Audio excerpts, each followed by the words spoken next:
I'm Savannah. I'm going to be doing my IV start today. First things first, I'm going to make sure I follow my 11 rights, 3 checks, and GPSP. I'm going to make sure that I have all of my supplies set up, which I do. You can't see them, but it's all right here. So the first thing I'm going to do is go ahead and get my IV bag ready and primed.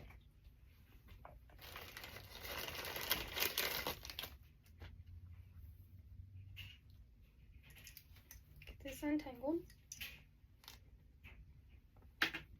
Okay.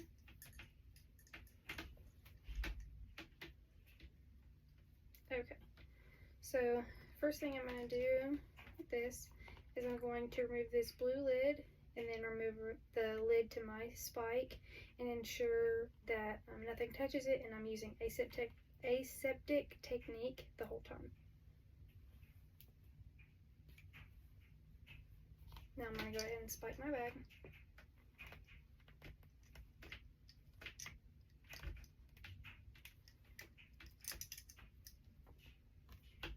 And I'm going to make sure that my clamp is closed, and it is.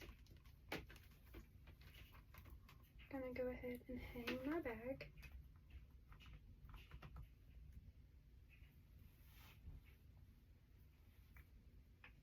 And I'm going to fill the chamber about halfway full. Okay. And now with this part, what I'm going to do to make sure I get all of the air bubbles out, I'm going to ever so slightly remove the lid from this and hold it with 2 fingers to let the water run out to get all the air bubbles out, ensuring that I'm not touching any part of the inside that would be touching the J-loop.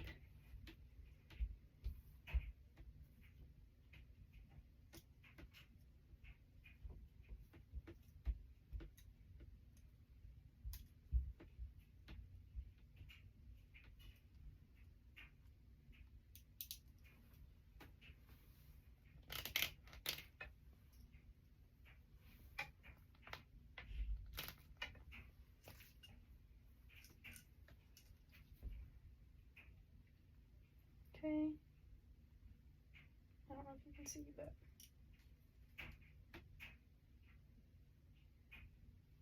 my IV bag is pretty low, so I have to move my hand down a little bit lower to get the bubbles to all come out, but I'm making sure that nothing touches.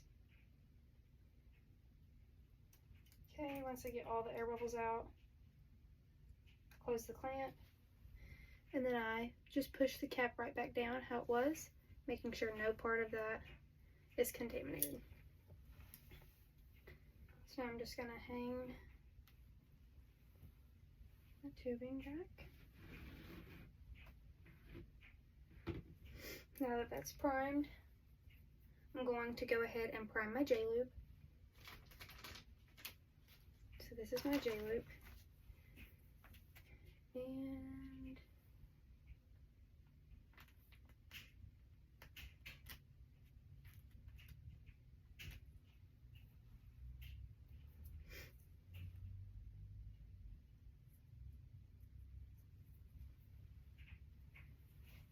alcohol swab, I forgot. So I'm going to take my J-lube out of this sterile packaging.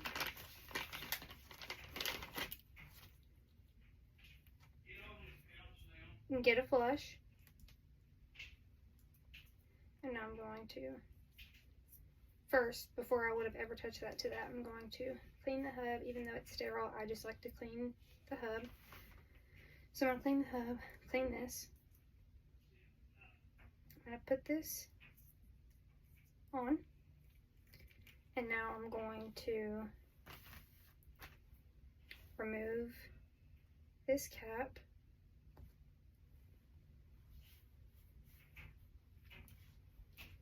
And make sure that my J-loop is working correctly.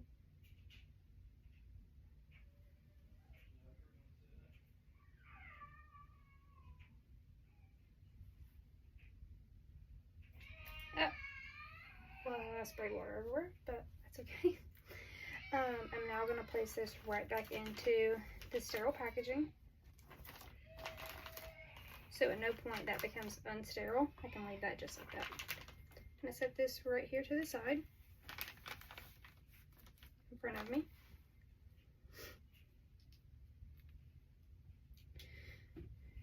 So now what I'm going to do is I would palpate for an appropriate vein that I'm going to use. Okay, I found one. Now I'm going to perform hand hygiene and don some clean gloves.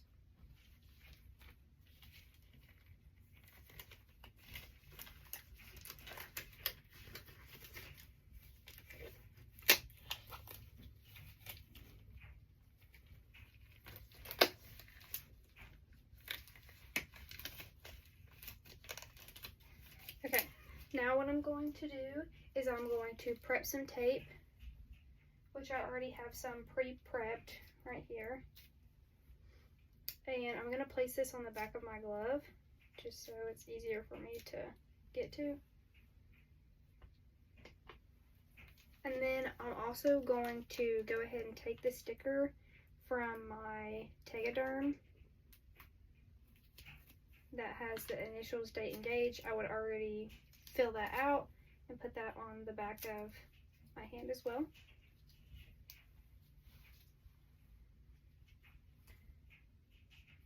So now what I'm going to do,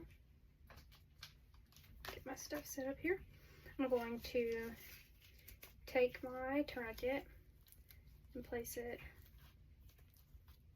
3 to 4 inches above the intended site. That's what I'm going to do on this little thing. Okay.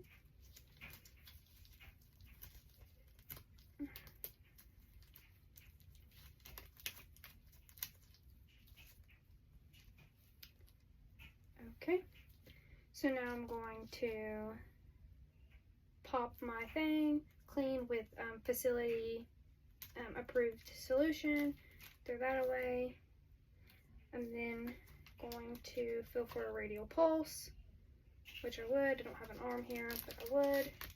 Now I'm going to use the double OK, and I'm going to inject at a 10 to 15 degree angle, bevel up.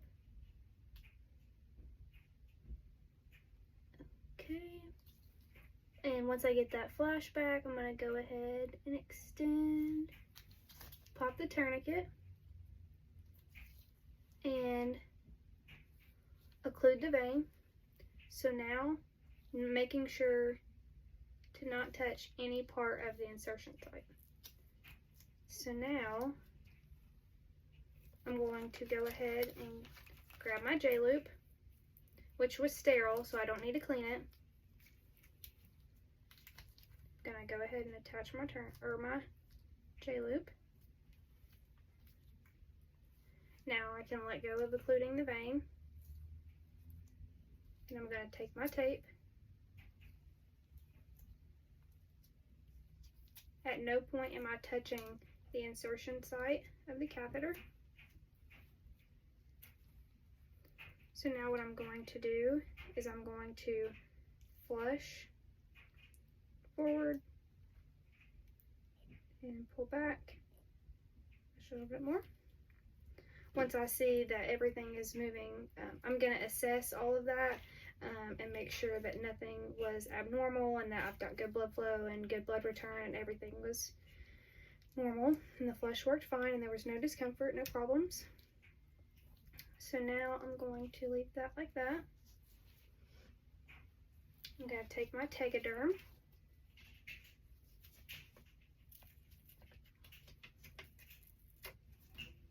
and place it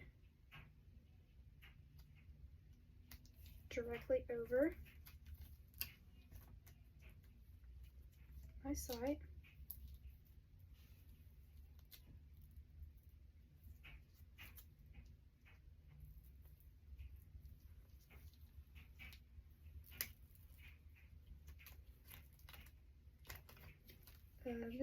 It doesn't stick to this skin very well. Oh, this needle, I would have popped this and put this in the sharps container.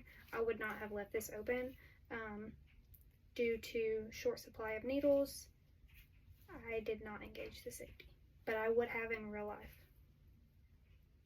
and thrown that in the sharps container immediately. So now I'm going to take my other piece of tape, or well, first I'm gonna go ahead and move some of this trash. I'm gonna take my IV, my alcohol swab. Actually, I'm gonna go ahead and tape this